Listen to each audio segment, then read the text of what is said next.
तो आपको कभी, मैं ये जानना चाहूंगा, वैसे कई लोग जानना चाहेंगे कि नरेंद्र मोदी जी को जब जुकाम लगता है तो वो क्या लेते हैं? आप हैरान होंगे, मैं बहुत ही, फिर वही कहूंगा, मैं ऐसी कठिन जिंदगी जी करके आया हूं। तो डॉक्टर क्या होता है, ये महंगी दवाइयाँ क्या होती हैं, सोफिस्टिकेटेड क्या होता है, वो सब आप आयुर्वेदिक पे बहुत विश्वास करते मैं हैं। बताता हूँ। हाँ। आयुर्वेद के बजाय कैसी जिंदगी है।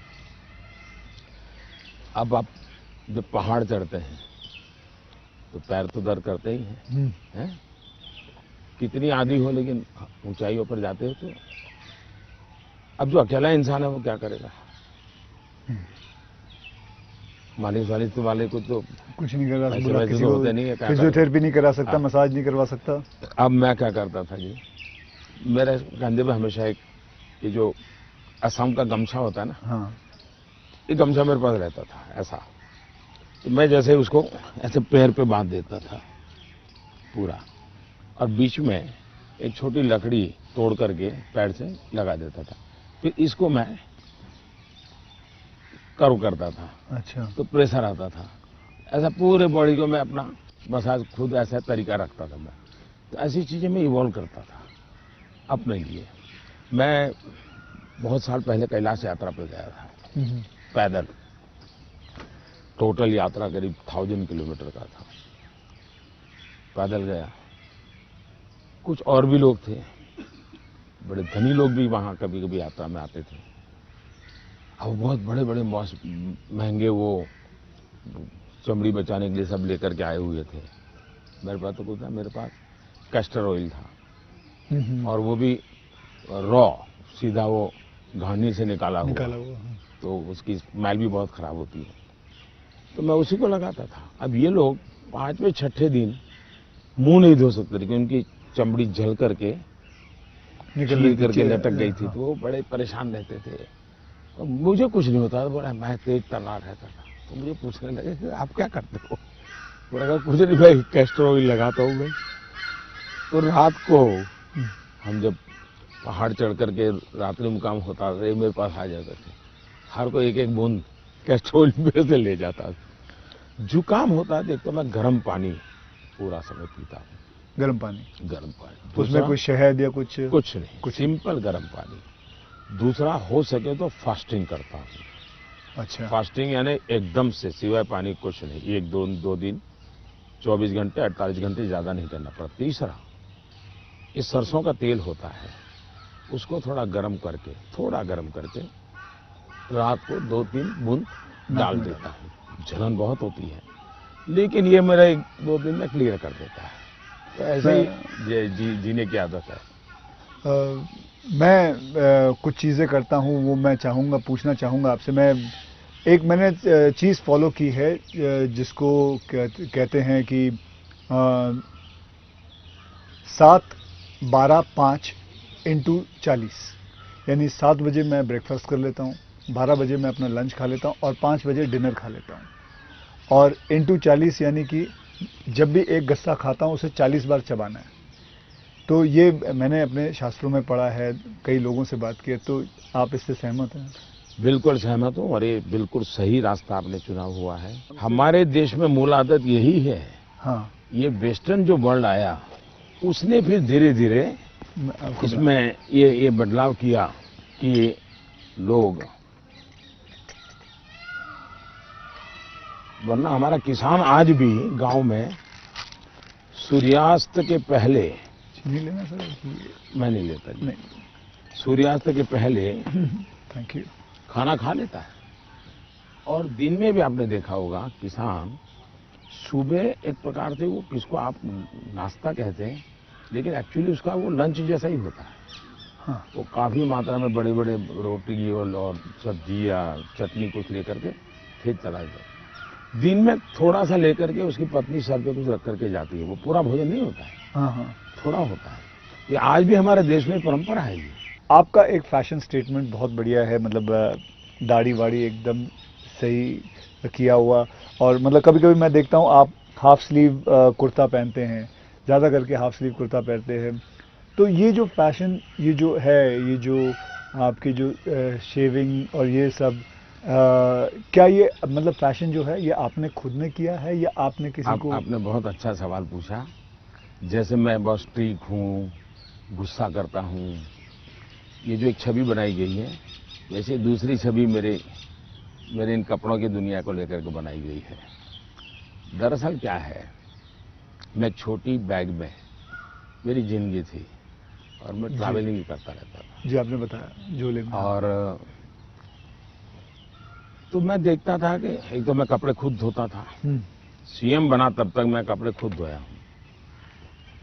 ओके। कभी मैंने कपड़े, तो फिर मैंने कैसे सोचा कि लंबी बाहें रखता हूँ तो मुझे इतना ज़्यादा धोना पड़ता है। दूसरा मेरे बैग में वो जगह ज़्यादा लेता है, तो मैंने खुद ही काट दिया था। अच्छा, वो जगह ज़्यादा लेता है इसलिए आपने इसको मैंने काट दिया था। ओके। हाँ, वो बात वो फैशन बढ़ गया जी। ये बात सही है कि मैं ढंग से रहना, ये मेरी प्रकृति थी। शायद एक कारण ये भी था कि गरीबी के कारण कभी कभी इन्फीरियरिटी फील होती थी लोगों के बीच में, तो उसको ओवरकम करने के लिए शायद साइकोलॉजी पढ़ी होगी बचपन में, ऐसा मुझे लगता है। तो मैं क्या करता था, अब हमारे घर में वो प्रेस करने के लिए तो कुछ था नहीं, तो मैं ये बर्तन का जो लोटा रहता है उसमें कोयला भर देता था, गर्म कोयला, और उसी से कपड़ों को प्रेस करता था और पहन के जाता था। लेकिन जूते नहीं थे, तो मेरे एक मामा एक दिन आए घर पे, तो पता नहीं उनका मन कर गया तो उन्होंने मेरे लिए जूते ला दिए। तो एक कैनवास के सफ़ेद जूते आए ना जी, हाँ, छोटे से, शायद उस समय तो 8-10 रुपये मिलते होंगे, वो ले आए। तो मैंने देखा थोड़े दिन में तो गंदे होना शुरू हो गए। तो मैं क्या करता था, क्लासरूम में सब बच्चे चले जाते थे, मैं रुका रहता था, और टीचर जो ब्लैक बोर्ड पे लिखता है ना, तो बाद में जो छोटा चॉपस्टिक का टुकड़ा रह जाता है वो ऐसे ही फेंक देता है। हाँ। तो मैं उसको इकट्ठा करता था, वो चॉपस्टिक के टुकड़े वो ले आता था, और हर दिन सुबह चॉपस्टिक जूतों पे लगा देता था। हाँ, मैं समझ गया। और डेली ये मैंने कई बार आपसे मिला हूँ, आप घड़ी जो है वो अभी तो आपने सही पहनी हुई है, लेकिन घड़ी आप ज्यादा करके ऐसे पहनते हो। घड़ी मैं ऐसे ही पहनता हूँ क्योंकि मुझे मीटिंगों में बैठना पड़ता है ना। हाँ। तो मैं नहीं चाहता हूँ किसी को पता चले कि मैं ऐसे घड़ी देख रहा हूँ, उसको इंसल्ट फील होता है जी। अच्छा। तो मैं उसके सम्मान के लिए हमेशा कॉन्शियस रहता हूँ कि ऐसे चोरी छुपे से घड़ी देख लेता हूँ। आप कोई बैठा है बात कर रहा है और घड़ी देखते हैं तो मतलब कि आप उसको इशारा करो भी बहुत हो गया, जाओ। तो आप ऐसे रखते हो? हाँ। तो ये मेरे मन में ऐसा है कि ये किसी का एक प्रकार के हिडन वे में, मतलब बहुत माइन्यूटली आप लेकिन आप मानते हो, मैंने आपको ऑब्जर्व किया कि आप घड़ी उल्टी पहनते हो। मैं देखा था, कई बार देखा आपने कि आप घड़ी उल्टी पहन के। आपने सही देखा। मोदी जी, मैं आपसे ये जानना चाहूँगा कि ये जो सोशल मीडिया का आजकल तो पूरा ज़माना है, एंड मैंने देखा है कि आप काफ़ी एक्टिव रहते हैं, लेकिन जो आपको लोग प्रश्न पूछते हैं या लोग आपसे बात करते हैं, तो आप खुद देखते हो ट्विटर या इंस्टाग्राम, ये सारी चीज़ें आप देखते हो सर? मैं ज़रूर देखता हूँ, और एक प्रकार से उससे मुझे बाहर की बहुत प्रकार की जानकारियाँ मिलती हैं जी। और मैं आपका भी ट्विटर देखता हूँ और ट्विंकल खन्ना जी का भी ट्विटर देखता हूँ, और कभी कभी तो मुझे लगता है कि वो जो मेरे पर गुस्सा निकालती है ट्विटर पे, तो उसके कारण आपके पारिवारिक जीवन में बड़ी शांति रहती होगी। उनका पूरा गुस्सा मेरे पर निकल जाता होगा। हाँ। इसलिए आपको बड़ा आराम रहता, सुकून मिलता होगा। तो मैं आपके लिए इस प्रकार से काम आया हूँ, खास करके ट्विंकल जी के लिए। और शायद ट्विंकल जी को पता नहीं होगा, उनके नाना जी, चीनू भाई, उनसे मैं मिला था। अच्छा, ये तो बहुत पहले। की और कारण क्या था, ये बड़ा इंटरेस्टिंग है जी। गुजरात में एक बहुत बड़ा अकाल पड़ा था, तो हम लोग कुछ न कुछ सामाजिक काम करते थे। उसमें हम लोगों को ये बटर मिल्क के केंद्र चलाते थे, छाछ पीने के लिए गर्मी में लोगों को। हाँ, बटर मिल्क, तो वो मूल सुरेंद्रनगर जिले में हम बहुत बड़ी मात्रा में करते थे। तो उस एक कार्यक्रम में मुंबई में एक सज्जन थे, मिठाई के बहुत बड़े व्यापारी थे, नाम तो मैं भूल गया। वो उनको लाए थे और उन्होंने डोनेशन भी दिया था। हाँ। और हमने ऐसे छाछ केंद्र चालू किए थे बटर मिल्क के, ओके। बहुत बड़ी मात्रा में। जैसे पानी की परब रहती है वैसे छाछ की परब रहती थी और हर गरीब व्यक्ति वो। तो उस समय मैं उस सेवा के काम में लगा था और उस समय इनके नाना जी वहाँ आए थे, तो उस समय मेरी उनसे मुलाकात हुई थी। अच्छा, तब मुलाकात। काफ़ी बातें हुई थी उनके साथ, तो मेरा उस प्रकार से उनसे परिचय रहा है। हाँ, तो आप मतलब खुद भी पढ़ते हो और लोगों को बिल्कुल, मैं जवाब पढ़ता देते भी हो। हूँ और मजा लेता हूँ। आपको वैसे मैं जब आप अपने ऊपर कोई मीम्स बने हुए देखते हो, जो सोशल मीडिया पे मीम्स आते हैं, तो वो मीम देख के आपको हंसी आती है? वैसे आपने कहा गुस्सा गुस्सा तो आता नहीं ज़्यादा करके, लेकिन वो जो मीम्स आप देखते हो तो आपको कैसा लगता है? जैसे देखो, मैं कुछ 4-5 मीम लेके आया हूँ। ये देखिए, ये लिखा है, this T seller can give nation unity, equality, safety, prosperity. तो ये एक है। इसमें लिखा हुआ है, चटनी के बिना ढोकला है बेकार, अब की बार मोदी सरकार। ये देखिए, हमारे मेरे ही सारे फ्रेटर्निटी के लोग आए थे, आपसे मिले तो सबके यहाँ लगा दिया है जय श्री राम। ये आपने देखा कभी? ये मैंने नहीं देखा, ये ये आज देख रहा हूँ। अच्छा, ये नहीं देखा आपने? तो ये रोहित शेट्टी जो है, ये एक्शन डायरेक्टर हैं, वीर नरेंद्र मोदी जी। और अगले दिन आपको उन पर इतना असर पड़ा, सीधा मोटरसाइकिल लिया आपने, निकल पड़े। तो ये मीम देख के आपको कैसा लगता है? मैं एंजॉय करता हूँ। हाँ। मैं उसमें मोदी को कम देखता हूँ, क्रिएटिविटी को ज़्यादा देखता हूँ। हाँ। तो मुझे उस क्रिएटिविटी के प्रति, यानी मेरा घोर भी विरोध होगा, मुझे बड़ा मजा आता। क्या बड़े सटीक तरीके से कहा है उसने। मतलब बहुत अच्छी क्रिएटिविटी उनकी है, मतलब क्या सोचते हैं ये लोग, और यूं झटके में सोच लेते हाँ हैं। हाँ, फ्रिक्शन ऑफ सेकंड जी। मैं आपको बताऊं, आप और मैं भी बात कर रहे हैं, जब हमारा सोशल मीडिया का ये सबसे बड़ा बेनिफिट मुझे ये है कि मुझे कॉमन मैन की जो सेंस है, हाँ उसकी जो क्रिएटिविटी है, उसका एनालिसिस है, ये समझने में बड़ा। वरना क्या होता है, ये बनी बनाई लोगों की जो परोसी हुई चीज होती थी, जी। 5 स्टार फूड जैसा होता था वो। ये एक प्रकार से फुटपाथ पर का जो चने चबेने और पकौड़ा होता है, हाँ हाँ। वैसा सोशल मीडिया का मटेरियल होता है। फिनिश नहीं होता, लेकिन उसमें से आपको सच्चाई हाथ लग जाती है। मैं तो ये वेट कर रहा हूँ, जब ये आएगा तो इसके ऊपर भी बड़े मीम्स बनेंगे। हाँ। इसके ऊपर भी बड़े मीम्स बनेंगे। तो आप तो खैर तैयार है। मैं मुझे मेरे लिए पहली बार होगा ये, मतलब। कुछ लोग होते हैं इंटेंशन से आपको चुभे इसलिए करते हैं, जी। जानबूझ करके। उस समय आपने अपने आप को संतुलित रखने से उसके सारे इरादे फेल हो जाते हैं हाँ हाँ। और वो उसको, उसकी नींद हराम कर देते हैं। अगर आप उसको रिएक्ट करते हैं, रिस्पॉन्ड करते हैं, तो उसको मजा आ जाता है। हाँ। लेकिन देखा, छोड़ दिया, तो उसकी नींद खराब है। मैंने इतनी मेहनत की, इतना मोदी जी के बाल नोचने वाली चीज की, मोदी को कोई हो ही नहीं रहा है, तो वो परेशान हो जाता।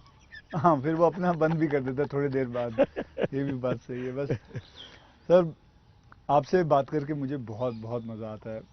आपसे मैं 2-3 बार पहले भी मिल चुका हूँ, और आज मुझे मौका मिला है आपसे वार्तालाप करने का, आपसे बातचीत करने का, तो बहुत अच्छा लगता है।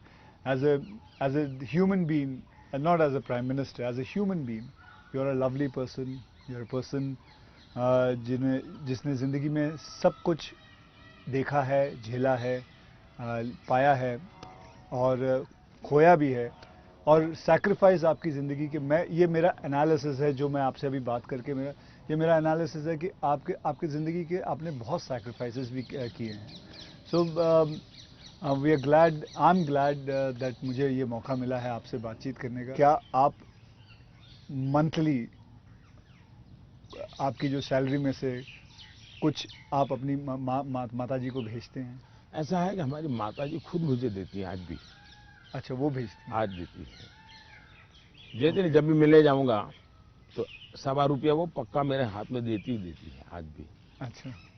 और वो हमसे कभी अपेक्षा नहीं करती, कभी अपेक्षा नहीं करती, उनको जरूरत भी नहीं है। दूसरा, शायद मैं एक ऐसा मुख्यमंत्री भी रहा और एक ऐसा प्रधानमंत्री रहा हूँ, मेरे परिवार पर का कोई खर्चा सरकार पर नहीं है। वरना बाकियों को परिवार का मेडिकल हेल्प मिलता है सब। मेरे परिवार कुछ लेता नहीं, कुछ नहीं लेता है। मैंने हाँ ये बात है बिल्कुल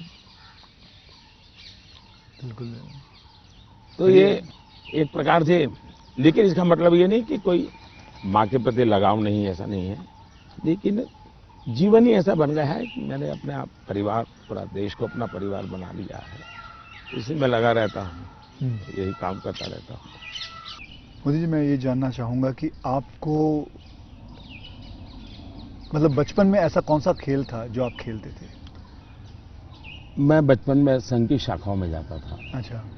संघ की शाखाओं में बड़े अच्छे वैज्ञानिक खेल होते हैं। अच्छा। बड़े वैज्ञानिक, जिसमें टीम स्पिरिट आए, जिसमें जैसे एक खेल होता है कि सब सर्कल में बैठते हैं, फिर जो ये हमारा लीडर होता है वो पूछता है कि आपकी राइट साइड पे जो बैठा है उसकी एक क्वालिटी बताओ। ओके। अब है तो खेल, लेकिन आपको उसके कारण कॉन्शियसनेस आता है कि हाँ भाई दूसरे के गुणों को देखना चाहिए। अब खेलते खेलते ही डेवलपमेंट होता है इंसान का, और इसलिए मुझे बचपन में संघ की शाखाओं में खेलों के द्वारा टीम स्पिरिट क्या होती है, रिस्पॉन्सिबिलिटी शेयर करना क्या होता है, ये खेल है संघ में, बहुत बढ़िया खेल है। वो परंपरागत खेल है, कोई संघ वालों ने ढूंढे ऐसा मैं नहीं कह रहा हूँ, ये बहुत बहुत काम आते हैं। दूसरा, मैं योगा से ज़्यादा जुड़ गया, फिजिकल एक्टिविटी के रूप में कहे तो, लेकिन मैं इंडिविजुअल खेल के बजाय ग्रुप वाले खेल को हमेशा पसंद करता रहा, क्योंकि वो एक प्रकार से आपके व्यक्तित्व को अलग से डेवलप करते हैं। जो इंडिविजुअल खेल होता है वो आपको एक अलग प्रकार का डेवलपमेंट करता है। वो गलत करता है ऐसा मैं नहीं कह रहा हूँ, लेकिन अलग प्रकार का करता है। टीम के अंदर खेलने से अलग प्रकार का होता है, आपको एडजस्ट करना पड़ता है, आपको साथ चलना पड़ता है, आपको किसी की लीडरशिप करनी होती है, आपको सबऑर्डिनेट को संभालना होता है। तो जिंदगी जीने के लिए ग्रुप वाले गेम्स खेलने चाहिए। ओके। इंडिविजुअल कितना ही हम बड़े चल जाएं, लेकिन ग्रुप वाले खेल जरूर खेलना चाहिए, ये मेरा मत रहता है। जी, आपने कभी गुल्ली डंडा खेला है? बिल्कुल खेलता था गुल्ली गांव डंडा में। खेलते? हाँ, हमारे यहाँ गांव में खेलते थे। फिर कंचे खेलते थे? हाँ, लेकिन ज़्यादातर मैं तैरने के लिए चला जाता था, मुझे पानी पसंद था। अच्छा। तो तैरने के लिए चला जाता था। दो कारण थे, एक तो मेरे परिवार के सारे कपड़े मैं धोता था, परिवार के सभी सदस्यों के। अच्छा।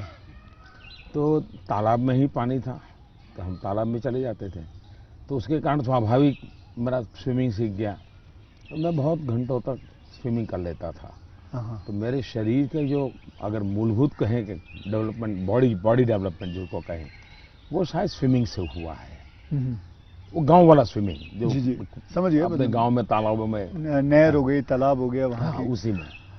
मुझे अभी याद है आपका, मैंने एक यूनाइटेड नेशन में एक पहली जो स्पीच देखी थी आपकी, आई थिंक 2014 में दी थी। मैं प्रधानमंत्री बना और सितंबर में गया था। सितंबर में गए थे। तो आपने जब आपने इतने सारे स्पीचेस दिए हैं हिंदुस्तान में, तो वो आपका पहला स्पीच था जो वर्ल्ड वाइड पूरी दुनिया। तो वर यू नर्वस? क्या मेरे प्रधानमंत्री नरेंद्र मोदी जी नर्वस थे उस दिन? मेरा प्रॉब्लम ओवर कॉन्फिडेंस का है। अच्छा, उल्टा था? उल्टा था। और हुआ क्या कि मैंने मन में सोचा था कि ये मेरा फ्रेमवर्क रहेगा बोलने का। जब जहाज में यहाँ से जा रहा था, हमारे अफसरों ने मुझे ब्रीफिंग भी किया था। जब मैं अमेरिका पहुँचा तो हमारी फॉरेन मिनिस्टर सुषमा जी, उनकी मीटिंगें ज़्यादा होती थी, तो उनको पहले जाना पड़ता है, तो पहले गई हुई थी। तो पहुंचने के बाद ही मेरा कोई दूसरे दिन कार्यक्रम था, तो मेरा नेचर है, मैं होटल से उतरता हूं तो पहले मीटिंग कर लेता हूं। तो ब्रीफिंग के लिए सब बैठे थे, तो सुषमा जी ने पूछा कि साहब आपका भाषण वगैरह, मैंने कहा कर लेंगे, क्या है। तो वो अड़ गई। उन्होंने बड़ा आग्रह नहीं कि बोले साहब ऐसा नहीं चल सकता। अच्छा, अफसर लोग बोल नहीं पाते थे मुझसे, किसी ने मुझे कहा भी नहीं था। बोले यहाँ एक्सटेम्पो भाषण नहीं करना चाहिए, बोले लिखित स्पीच होना चाहिए। मैं कहा मैं तो न किसी को लिखने के लिए कहा है, न मैंने लिखा है, मैं तो हर जगह वैसे ही करता हूँ। खैर काफ़ी दिन हमारी आधा घंटा तक बहस होती रही, लेकिन उन्होंने बिल्कुल पकड़ के रखा, नहीं साहब इसमें आपकी नहीं चलेगी, आपको मानना पड़ेगा। अब क्या करेंगे ये? तो मैंने कहा मैं अपना बता देता हूँ मुझे क्या बोलना है। तो मैंने वहीं पर उस दिन मैंने कहा इसके आधार पर आप बना दीजिए। फिर वो स्पीच तैयार हुई। हम्म। अब मुझे स्पीच प्रॉब्लम नहीं था, पढ़ना ही प्रॉब्लम था। मतलब पढ़ना यानी कि यानी पढ़ कर के बोलना जो वो मैंने कभी आपको देखा मुझे नहीं है। बहुत दिक्कत होती है जी, बहुत दिक्कत होती है। मेरा थॉट प्रोसेस इतना तेज चलता है। तो मेरा वो पहला भाषण जो है हाँ। वो पढ़ कर के मैं किया हुआ हूँ। यानी मतलब एक्चुअली पढ़ रहा हूँ मैं, आपने देखा होगा मेरे हाथ में हाँ। कागज है। तो ये अच्छा, सबसे पहले मुझे नेपाल प्रधानमंत्री बनने के बाद तो वहाँ भी मैं एक्सटेम्पो बोल दिया था, और वो भाषण आज भी मशहूर है। जी। आज भी मशहूर है भाषण, नेपाल में पहला भाषण था। तो एक्सटेम्पो वाला भाषण आपका हमेशा मैंने कभी वैसे देखा नहीं तो आपको मेरे ज़्यादा लिए पढ़ते हुए। मेरे लिए फिर वो ये इस प्रकार की जो मीटिंगें होती हैं उसमें ये बहुत आवश्यक हो गया। बाद में मुझे भी ध्यान में आया कि भाई ये देश का मसला होता है, कोई इधर उधर शब्द न चला जाए। तो फिर खैर मुझे उस डिसिप्लिन को फॉलो करना चाहिए। लेकिन मेरे पहले भाषण का मेरा अनुभव ये है। क्योंकि ये अच्छा, फिल्में देखते हैं? अभी नहीं देख पाता हूँ, लास्ट फिल्म कौन सी देखी? लेकिन मेरे गांव में एक थिएटर था जी। और मेरा एक दोस्त था दशरथ करके, उसके पिताजी थिएटर के बाद सिंह चना बेचते थे। अच्छा। और हम गांव वाले उनको लक्ष्मण भाई थिएटर वाला बोलते थे। वो बेचते थे तो चना से, तो उनसे हमारा परिचय था। तो हम वहाँ जाके बैठते थे, और अगर थिएटर में दर्शक कम है और जगह बची है तो फिर वो थिएटर के बाहर ही बैठते थे। तो वो मालिक को कह देते कि जरा इन बच्चों को बिठा दो ना। तो फिर वो मुफ्त में हमको थिएटर में जाने का मौका मिल जाता था। हाँ। वो लक्ष्मण भाई जो सिंह चना बेचते थे उनके कारण। तो मैं और हमारा वो दोस्त है दशरथ, तो हम दोनों जाके बैठ के मूवी देखते थे। तो बचपन में मूवी देखने का यही एक हमारा तरीका था। बाद में तो ज़िंदगी ऐसी बन गई तो कोई मौका नहीं मिलता। लेकिन शायद एक अमिताभ बच्चन जी आए थे जब मैं सीएम था। अच्छा। तो उनका बड़ा आग्रह था एक पा फिल्म शायद, जी बिल्कुल। तो देखने के लिए उनके साथ में चला गया था। एक बार अनुपम जी खैर आए थे, उन्होंने टेररिज्म तब को भी आप लेकर के एक सीएम ही फिल्म थे? बनाई थी। सीएम था मैं। टेररिज्म को लेकर के एक फिल्म बनाई थी, वेडनेसडे शायद। हाँ, वेडनेसडे। हाँ, तो वो मैं उनके साथ देखने चला गया था। तो ऐसा कुछ हुआ है, लेकिन वो भी ज़्यादा लेकिन अब नहीं पीएम बन के बिल्कुल नहीं, अब तो आपके वक्त भी नहीं मिलता होगा। बिल्कुल नहीं कर पाया। अब आपने बिल्कुल जरा नहीं सा कर भी पाया। क्या मैंने एक फिल्म बनाई थी, आपको मैंने हल्का सा कुछ बताया भी था पहले कि टॉयलेट एक प्रेम कथा पे फिल्म बनाई थी। और मैं खुद देख नहीं पाया, लेकिन मैंने लोगों को बहुत कहा हाँ वो कि देखो भाई सामाजिक जीवन पर कैसे फिल्में चल सकती है और बन सकती हैं। हाँ वो कमर्शियल हाँ, हिसाब हाँ, से मैंने पूरे हाँ, बनाए थे, हाँ, बल्कि गाने वाने हाँ, वगैरह हाँ, ये हाँ, माँ हाँ, हाँ, पिता सब कुछ उसमें हाँ। रखा हुआ था, और नहीं, असली कथा पे मैसेजिंग, था। सोशल मैसेजिंग था, वो अच्छा था। हाँ, हाँ तो लेकिन खैर वो तो मैंने रियल लाइफ में किया था, लेकिन आपने रियल लाइफ में करीबन 9 करोड़ से भी ज़्यादा टॉयलेट्स बनाए हैं। तो ये तो मतलब ये मतलब ऐसा कैसा हो गया जैसे कि आपने जैसे ही आप प्राइम मिनिस्टर बने तो सबसे पहले आपने स्वच्छता के ऊपर बात की, टॉयलेट्स के ऊपर बात की। तो आपको वो डर नहीं लगा कि आप पहली बार मतलब आप प्राइम मिनिस्टर बन रहे हैं और सबसे पहला मतलब द फर्स्ट फ्यू मुद्दा इसी पे रखा हुआ है, स्वच्छता पे रखा हुआ है? स्वच्छता आपके लिए बहुत मायने रखती है। मेरे जीवन में मैंने गांधी जी वगैरह जो पढ़ा है, और कुल मिला के मैं देखता हूँ कि हमारे देश में बीमारी, गरीबी, इन सब की चीज़ों के साथ हेल्थ बड़ा सबसे बड़ा विषय है। लेकिन प्रिवेंटिव हेल्थ के लिए 2 चीज़ें मैं देखता हूँ, एक स्वच्छता और एक फिटनेस।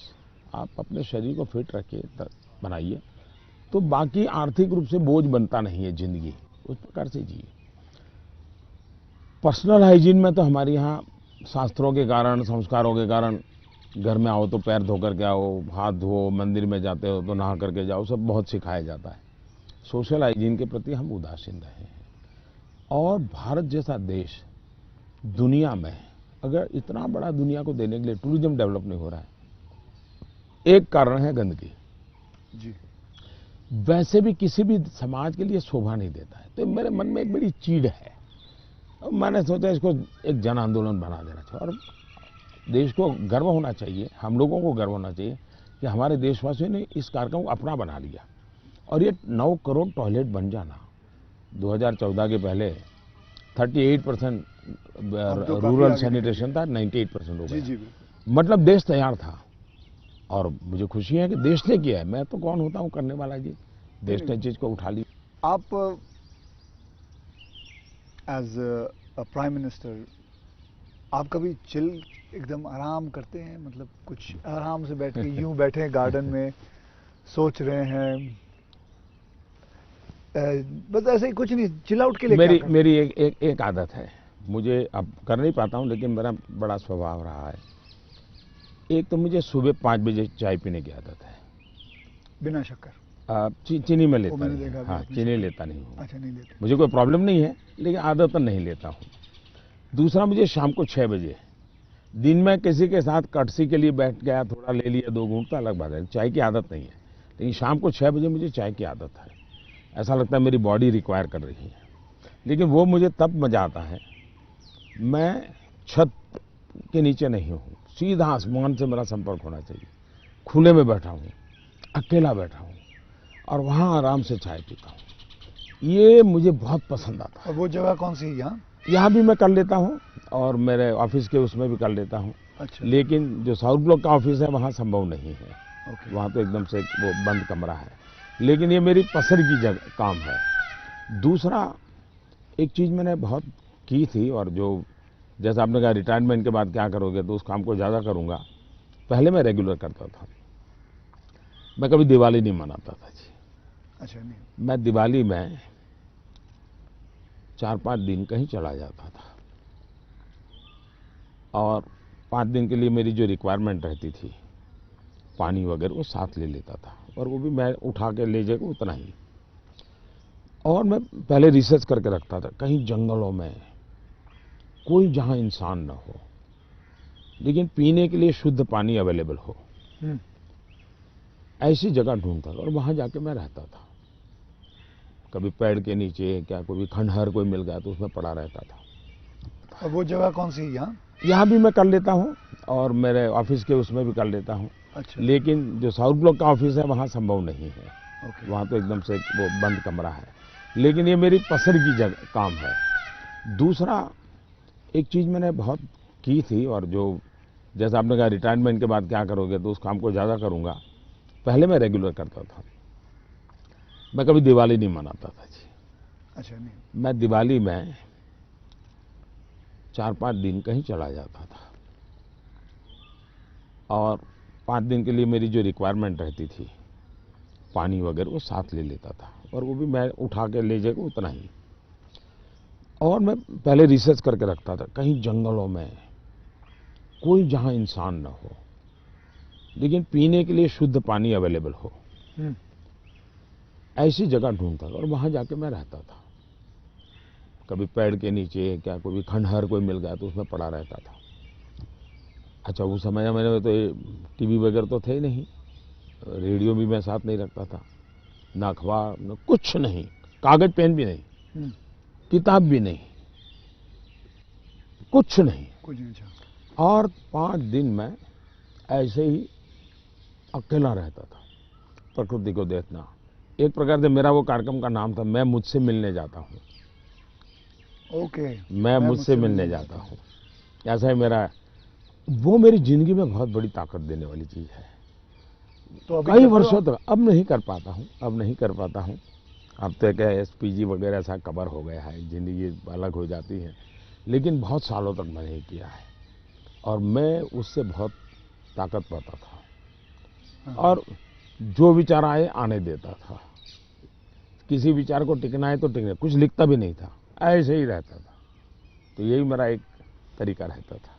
आपका मेरे में कॉमन यही है कि आप चाय बेचते थे और मैं जी वेटर था। दोनों के, आप और मेरे में ये भी है कि हम दोनों के कोई गॉडफादर नहीं थे, हम अपनी ज़िंदगी अपने टर्म्स और कंडीशंस पे बनाई है बस। तो ये रहा है बस।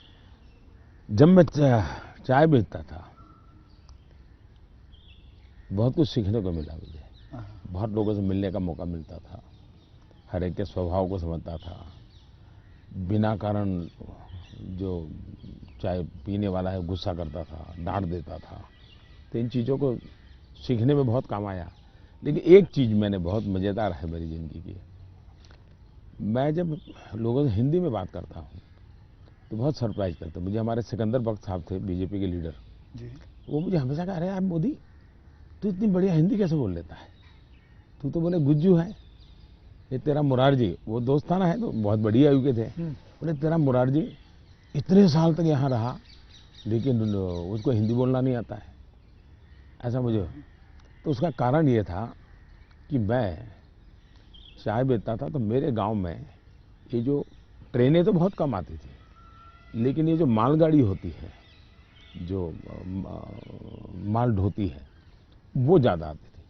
और मुंबई में जो भैंसों का तबेले रहते हैं उसके जो दूध बेचने वाले लोग हैं वो क्या करते हैं, दूध जब भैंस देती है तब तक मुंबई में रखते हैं, बाद में वो गांव में आके छोड़ देते हैं। वो भैंसों को लाना ले जाना एक बड़ा कारोबार चलता था।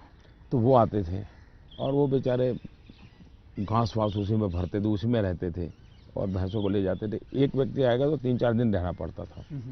हम उनको चाय चाहिए, हम चाय देते थे। उनसे बातें करते करते मैं हिंदी सीख गया। अच्छा, फिर वो क्या करते थे, अपना म्यूजिक की कुछ चीज़ें ले आते थे, तो शाम को वो चौपाइयाँ वोपाइयाँ अपना भजन कीर्तन करते रहते, तो मैं कभी जाके बैठ जाता था। तो मुझे उसके कारण नॉर्थ के कल्चर से परिचय आया। तो एक प्रकार से चाय ने मुझे ये लैंग्वेज सिखा दी। तो आप ये जो सॉन्ग की बात आई, आप कभी कोई हिंदी गाना गुनगुनाते हो अकेले में? गुनगुनाना तो नहीं होता है, लेकिन मैं जब चाहता तो मेरे मन पे जो कुछ गीत है, ज्योति कलश छल के या ये पवन वेग से उड़ने वाले घोड़े, ऐसे जो गीत थे बहुत पुराने, तो बहुत अच्छे लगते थे। आज के कोई गाने नहीं गुनगुनाते? आज तो पता ही नहीं मुझे, आज तो पता ही नहीं मुझे। मुझे आपसे बात करके चलिए, देश के लोगों के लिए काम आएगा कुछ बातें नई नई। ये बहुत सारी चीजें काम में आएंगी, इसमें बहुत सारी चीजें। लेकिन मुझे अच्छा ये लगा कि ये चुनावी आपाधापी तू मैमे के बीच ये भी एक कुछ पल होता है। तो जो आप पूछते हैं ना कैसे रिलैक्स होते हो, ये भी तरीका है रिलैक्स होने का। बहुत रिलीफ रहेगा।